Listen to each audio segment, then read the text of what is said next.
If you don't want to live with my parents, then we are getting a divorce. My husband, Tom, said this to me with a serious face. To that, I tried to reply with, But then he starts to scold me as if we are in a manly fight. I am an only child, so it is my duty to take care of my parents. You knew about this, and now you're saying you don't want to live with my parents? This is not allowed. I was so surprised that I couldn't say anything back to Tom, when I should have. I am not opposed to living with the in-laws, but I am just feeling very frustrated and stressed all the time with the extremely unreasonable demands from my husband and in-laws. Since my husband, Tom, was an only child, he seems to have been raised with a lot of, well, too much love from his parents. Tom was so spoiled that even as a child, he got anything he wanted, and the in-laws just praised on anything and everything he did. To my surprise, his parents bought him a semi-double luxurious bed which cost $3,000 just because he said, "The bed is too firm," once. This happened when he was just a university student. Since they were that kind of in-laws, even after we were married, they would come to me with many unreasonable demands. For example, my mother-in-law raised her eyebrows when she saw me buying and cooking a large bag of chicken thighs, which was affordable when we were tight on money like the day right before payday.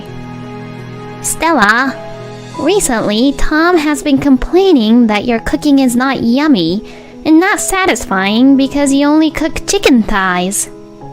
Just because it's cheap, don't cook poorly, and sometimes why don't you try to cook something delicious? Since my mother-in-law, Clara, would say such thing, I would try to cook a pork steak. Then my father-in-law, Richard, would grumble. Isn't pork steak what poor people would eat? Since Tom is working hard and earning enough, shouldn't you make him praise him by making him a beef steak? I seriously feel bad for Tom for marrying a wife from a poor family. If Clara and Richard would think for a second that Tom is not satisfied in any way, they would immediately blame it on me and complain it to me. Also, they would say how they pity Tom for it. Really, every time I would see my in-laws, I feel very stressed. But Tom is an only child. I knew one day he would say about living with the parents, so I was being prepared for it. I am also an only child too, and only had my father Bob. We were well off, and Bob raised me all on his own. Bob was really good at house chores too. So every time I would go back and visit him, that's all I needed to do. Bob also didn't expect anything from me. I understand that you already have too much plate on yourself by dealing with the parents-in-law. No need to worry about me, Stella. Every time I visit him, he would always tell me that, and also make sure that he was very proud of me for it.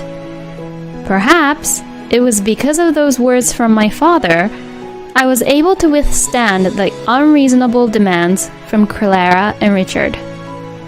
Just then, my father passed away. According to my father's friend, Sam, who came to the funeral, told me that Bob had been suffering from cancer for several years.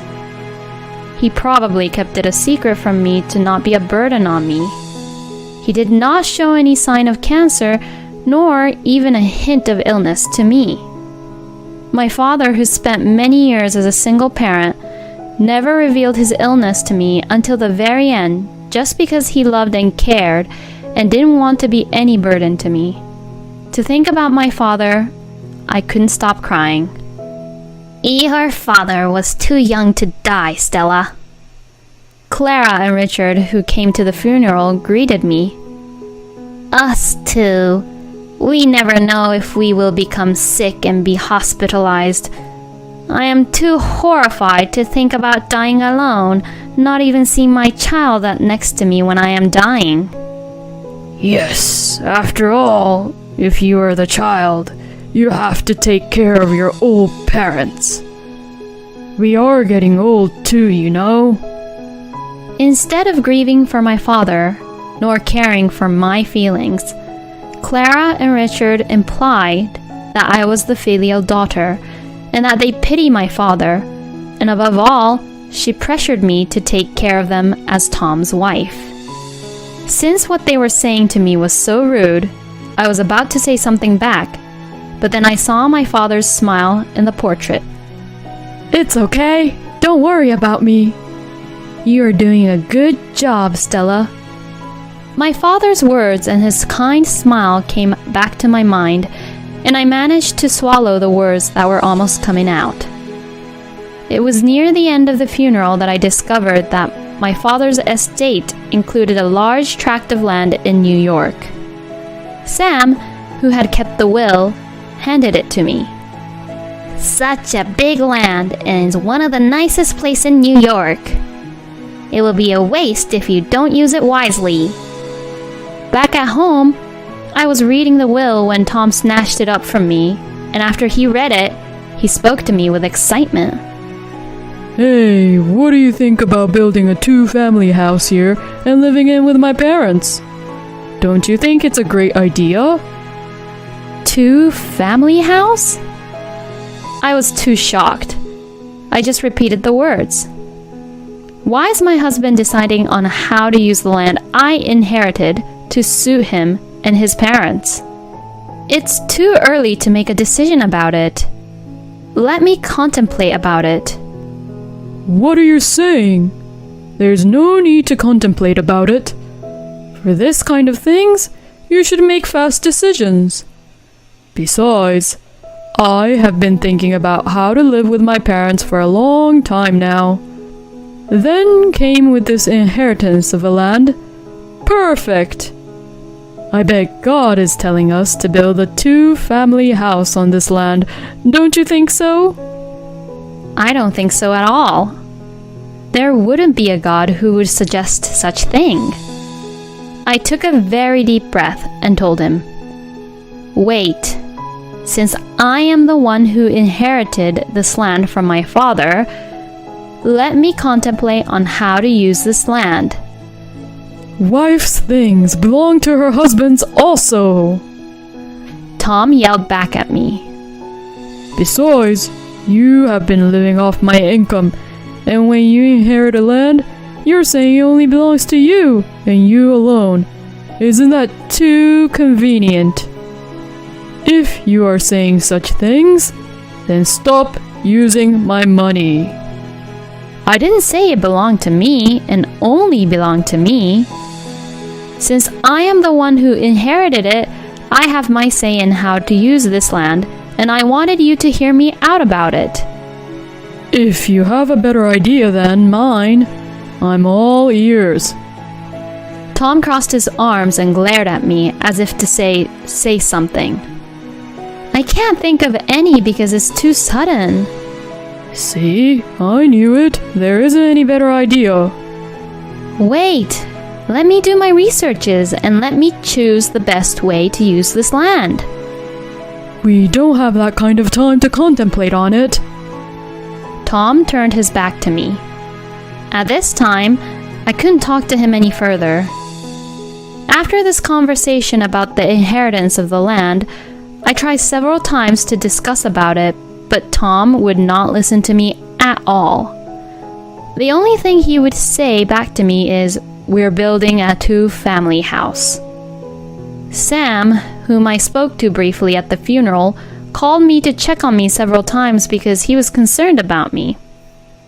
Now that my father has passed away, Sam was my only source of comfort, and thanks to him, I was able to keep my feelings into perspective and remain unbroken by Tom because Sam was listening and hearing me out on what was happening between Tom and I. After about 6 months had passed, someone claiming to be an employee of a major house building company called me. The house you have ordered is about to be completed, and we were wondering if we could set a date for your final check. What? Ordered house? I repeated in a questioning tone, and the person on the other end of the phone sounded puzzled as he explained. He said the house was ordered to be built 6 months ago. Tom, what is this about? Did you order a house to be built behind my back without mentioning it to me? I asked Tom on the same day, but the answer I got back from him had no sign of apology. You were taking too much time to contemplate, so I went ahead and decided for you. But you just did it without discussing it with me, which is horrible. If I didn't do what I had done, you won't listen and just be unreasonable and nothing will get decided at all. What do you mean by unreasonable? Is it wrong for me to have an opinion on what to do with my land? It's not your land. I said it before. Wife's things belongs to her husband's also. Don't make me repeat. But you could have said something about it to me. Tom just sighed loudly, purposely, and said, "What a pain in the ass," under his breath. You don't want to live with my parents that much, huh? That is not the point. I have the right to have a say in how the land is used. Anyways, if you don't want to live with my parents, let's divorce. I was surprised at how quickly this conversation went. Is my husband threatening me for a divorce just because I don't want to listen and give in to his idea of building a house to live with his parents? But I am an only child and it is my duty to live and take care of my parents. You knew about this and you have no right to say no to it. And this is the reason why I have left Tom. I had no hesitation signing the divorce paper. I was treated in such an unreasonable manner. My love for him was gone, and I have nothing but frustration and stress from Clara and Richard. Both Tom and his parents told me to get out, but I preferred it that way anyways. My only regret was that they took my land, which my father had left me away from me. I called Sam and told him what had happened to that land. That must have been hard. His voice was filled with sympathy, but soon became powerful. But don't worry, we'll get that land back. What? Without answering my question, Sam just smiled. After the divorce, I was living in an apartment. I was looking for a job which I was having difficulties, but I was in no rush. I already had a well-planned-out plan for a stable life in the future. My only concern was the land I had gotten from my father. I didn't understand what Sam meant, but I still decided to wait and believe in him that everything would be alright because he was my father's friend. Then, I received a phone call from Tom. Hey, you signed a contract to build a mansion on that land. Why didn't you tell me so? You framed me, didn't you? What? What are you talking about? I just got sued from the construction company because I built the house already on that land. Since he called me when I was meeting up with Sam, I made a gesture of questioning what Tom was talking about. Sam just smiled at me and took the phone away from me and started to talk to Tom. Hey, Tom, you're speaking too loud. Everyone can hear you. Don't you know how to speak to a lady? The way you speak, wouldn't it be considered as a moral harassment? Huh? Who are you? Sam was right. Tom's voice was so loud that I could hear him when the phone is in Sam's hand. I am an old friend of Stella's father. I have heard a lot from him. Stella's father is the one who made the contract to build the mansion. He was worried that you and your parents would use this land without Stella's permission, even though Bob only left it to Stella, so he made a contract to build a mansion before his death. Why didn't I hear about this? It was written in the will. You took the will away from Stella before she could finish the last page of the will, didn't you? Also, you yourself read only the beginning of the will and felt better about it, and didn't read the will till the end, isn't that right? Sam was right. Tom did take the will away from me while I was still in the middle of reading. After he took the will away from me, he never let me read it again. As I was talking to Stella, she told me the truth, and when I heard the truth, I thought you would terminate the mansion contract on your own, so I kept quiet about it. I knew it. You framed me. No, I didn't frame you. You dug your own grave.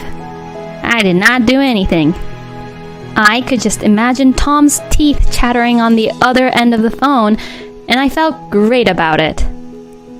And also, I think Stella has something to tell you. As Sam said that, he gave me back my phone. Yes, I did have something to say to Tom. I have something to say to Tom which he will regret. That is why I needed my time. I was taking my time to find a way for Tom, Clara, and Richard to regret for letting me go. Tom, I believe that soon you will be receiving claim for damages and alimony as well. Huh? The voice of Tom was so loud and sounded so dumb. What do you mean by that? Tom, since you used my land behind my back without my permission, I was so frustrated, so I did my research a lot. And then, I found out. I found out that I was able to claim for the damages if a house is built on the land without a permission. You've got to be kidding me. It wasn't without a permission, because what belongs to the wife belongs to the husband. But I am not your wife right now, am I? As I said this, Tom just didn't know what to say back. That land is still mine right now. Because we got divorced, you and your parents have no right whatsoever to use my land at all.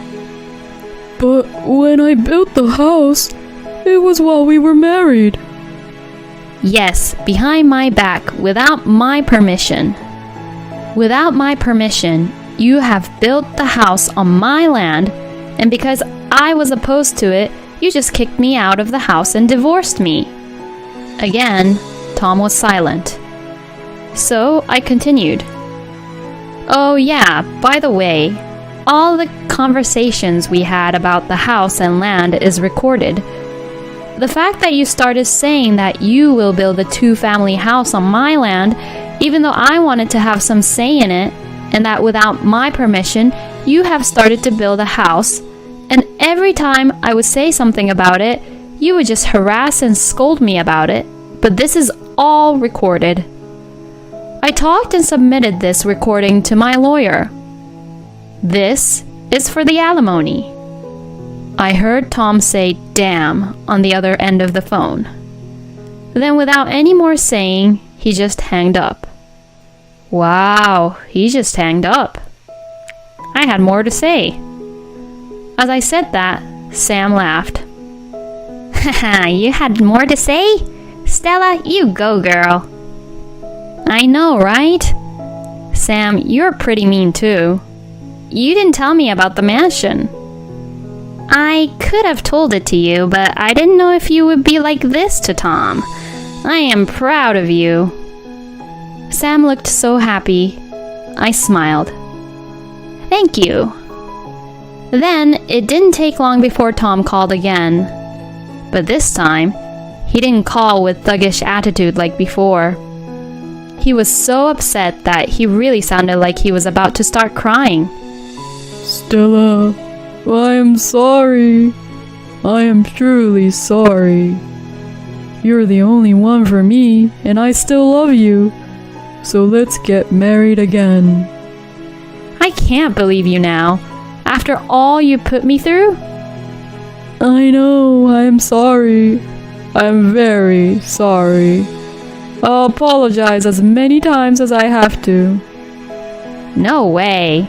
If I get married, you and your parents will get together again and pick on me, won't you? I won't do that. I knew why Tom was so desperate to have me back. After consulting with my lawyer, Tom and his parents had to tear down the house and give back the land over to me. If that's the case, Tom and his parents, who had already moved out from their original home, will have no more place to live at all. In addition to the mansion construction company's lawsuit, there is the eviction from me. They would have no other choice but to abandon the house Tom had just built. So that is the reason why Tom is sucking up and trying to win me back, hoping that I will somehow drop the lawsuit against them and do something about the mansion contract about it. Or there were other ways I could have helped him. For example, I could just purchase the house Tom has built.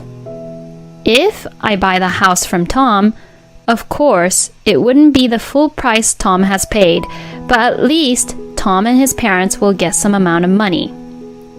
With this money, they could have started a new life. However, since they tried to take the land away from me, I was not going to show any mercy at all. So without any of their say in it, I decided to have the house they built to be demolished.